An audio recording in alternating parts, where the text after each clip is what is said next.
बिस्मिल्लाहिर्रहमानिर्रहीम, अस्सलाम वालेकुम। मैं डॉक्टर अज़ीज़ुल्लाह ख़ान। दोस्तों, दुनिया में जिस तरीके से क्रिकेट को मैनेज करने के लिए और इसके कवानीन को मरतब करने के लिए, पॉलिसियाँ बनाने के लिए, T20 वर्ल्ड कप हो, एशिया कप हो, वनडे वर्ल्ड कप हो या टेस्ट मैचेज़ हो मुख्तलिफ ममालिक के दरमियान में, तो इनको मैनेज करने के लिए एक बैनुल अक़वामी तंजीम है जिसको ICC इंटरनेशनल क्रिकेट कौंसिल कहते हैं।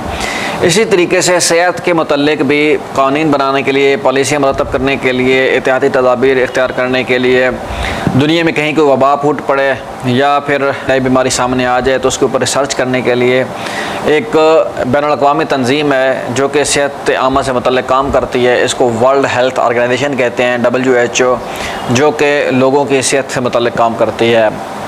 WHO ने लोगों की सेहत से मुतल्लिक और लोगों को बीमारियों से बचाने से मुतल्लिक कुछ एहतियाती तदाबीर मुरतब की हैं जो कि 3 लेवल पे काम करती हैं। अब अगर हम इनके बारे में बात करें तो ये प्राइमरी प्रिवेंशन, सेकेंडरी प्रिवेंशन और टर्शियरी प्रिवेंशन कहलाती हैं। प्राइमरी प्रिवेंशन में हम जो अपनी ज़िंदगी कैसे गुजार रहे हैं उसके अंदर जो है वो जो भी काम हम खाते पीते हैं, एक्सरसाइज करते हैं, कोई नशा व अशिया इस्तेमाल करते हैं, या बच्चों में जो वैक्सीनेशन होती है, या बड़ों में हेपेटाइटिस B की वगैरह B की जो वैक्सीन होती है, और इस तरीके से अंदर जो सफाई वगैरह का निज़ाम है या लोगों की सेहत से मुतल्लिक बीमारी से पहले जो भी काम हमने करने हैं उसके ऊपर जितना भी काम होता है उसको प्राइमरी प्रिवेंशन कहते हैं। मतलब एक बंदा जिसको अब जैसे हार्ट अटैक ओबेसिटी से होता है तो लोगों को जो है ये हार्ट अटैक की तरफ ले जाती है, इसलिए अपना वज़न कम करें और इस तरह लोगों को शऊर देना, ये प्राइमरी प्रिवेंशन में आता है।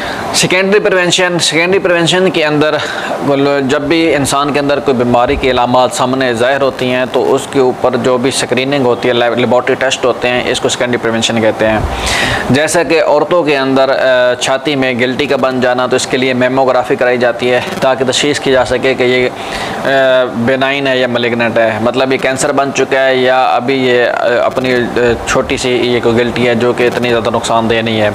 इसी तरीके से जिस्म के अंदर कहीं भी कोई फोड़ा फंसी बने तो इसके लिए एक्सरे या अल्ट्रासाउंड करवाया जाता है ताकि तशख़ीस की जा सके कि इसने कितना जिस्म के ऊपर नुकसान किया है या कितना असर डाला है।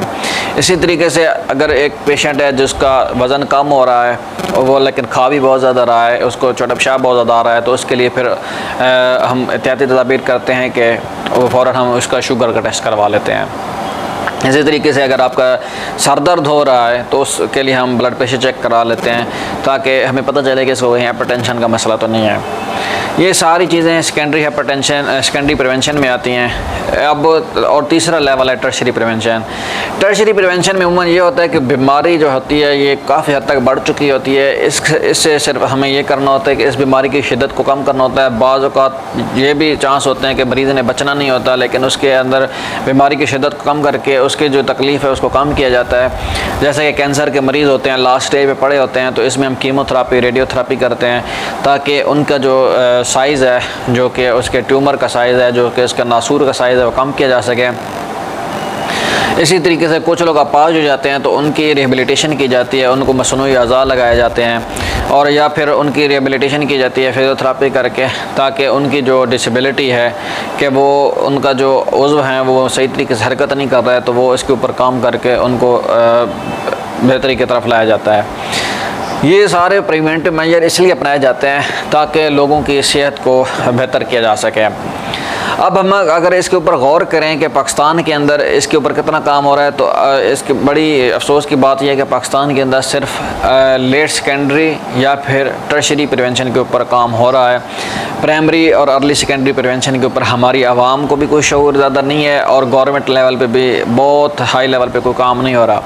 हाँ, बच्चों में वैक्सीनेशन हो जाती है लेकिन उसके ऊपर भी इतना ज़्यादा लोगों में शऊर नहीं है। वहाँ पे भी लोग रेजिस्ट करते हैं, लोग मज़ामत करते हैं, लोग अपने बच्चों को प्रॉपर वैक्सीनेशन नहीं करवाते।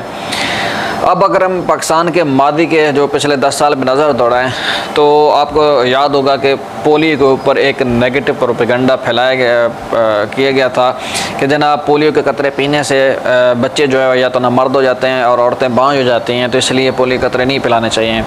और पोलियो के कतरे जो हैं वो इसके ऊपर लोग रेजिस्ट करते थे, मज़ामत करते थे, बच्चों को नहीं पिलाते थे क्योंकि वो ये समझते थे कि उनकी आने वाली नस्ल रुक जाएगी।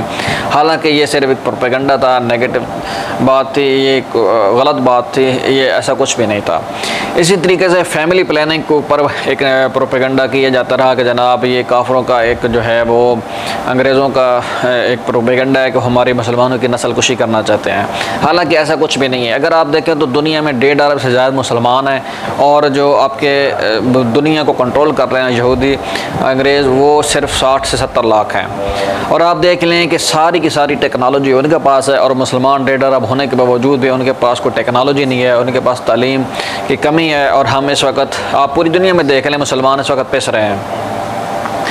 बहरहाल हमारे मुल्क में 2 किस्म की शिद्दत पसंदी ने हमें तालीम और सेहत के हवाले से जो है वो बहुत पीछे कर दिया है। सियासी शिद्दत पसंदी और मजहबी शिद्दत पसंदी। सियासी शिद्दत पसंदी के अंदर हमारे मुल्क में सियासी जमातें एक दूसरे के मुखालिफ होती हैं और वो एक सियासी जमात जो कि इक़्तिदार में होती है वो जब कोई कानून मुरतब करती है तो वो कानून उसके जब तक टेन्योर में रहती है तब तक तो चलता रहता है, लेकिन जैसे गवर्नमेंट ख़त्म होती है और नई सियासी हुकूमत आती है तो वो उसके बिल्कुल सियासी इक़दामात को ख़त्म कर देती है और बिल्कुल एक नए जो होते हैं वो नई हुकूमत आके अपने नए सियासी पॉलिसियाँ और तालीम और सियासत से मुतल्लिक नए पॉलिसियाँ मरतब करती है। इसी तरीके से मजहबी शिद्दत पसंदी क्या है कि मजहबी शिद्दत पसंदी में जैसे कि पोलियो के खतरे और फैमिली प्लानिंग के ऊपर लोगों में एक नेगेटिव प्रोपेगेंडा किया जाता रहा कि जनाब ये मुसलमानों के ऊपर एक अंग्रेज़ों का एक जो है वो प्रोपेगेंडा है और वो हमें जो है वो ख़त्म करना चाहते हैं, कम करना चाहते हैं। तो अगर ये इसलिए है कि हमारे माशरे में सबसे बड़ी जो चीज़ है वो है कि हमारे माशरे में जहालत बहुत आम है।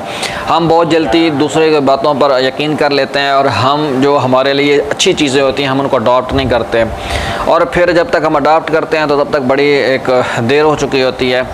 तो इसलिए अब ये ज़रूरी है कि हम अपने लोगों को एजुकेट करें, हम उनको प्राइमरी प्रिवेंशन और सेकेंडरी प्रिवेंशन के बारे में बताएं ताकि लोगों को वो बीमारियां लाहकी ना हो या वो पहली स्टेज पे डायग्नोस हो जाएं। तो इंशाल्लाह आने वाले व्लॉग्स के ऊपर हम लोगों को अवेयर करेंगे इंशाल्लाह कि प्राइमरी प्रिवेंशन और सेकेंडरी प्रिवेंशन क्या है। तो आप देखते रहिएगा। बहुत शुक्रिया। भागते हैं और अपना इलाज करवाते हैं।